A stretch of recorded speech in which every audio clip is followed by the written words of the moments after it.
Exercise 8, standing on tiptoes to rid the 100 diseases.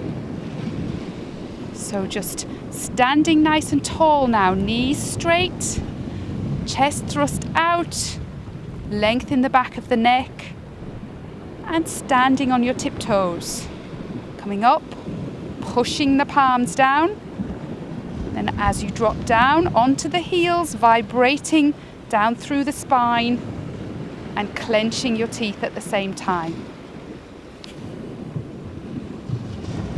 Then relax and thinking of any lovely, clean, fresh, energizing chi coming back into the body as you're relaxing.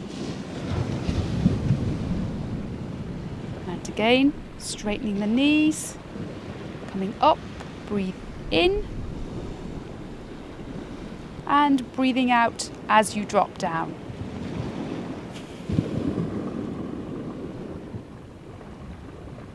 Relaxing now. And then one more time. Standing tall, straightening the knees, coming up. And thinking of turbid chi vibrating down through the spine into the soles of the feet as you drop down. And then relaxing the whole body.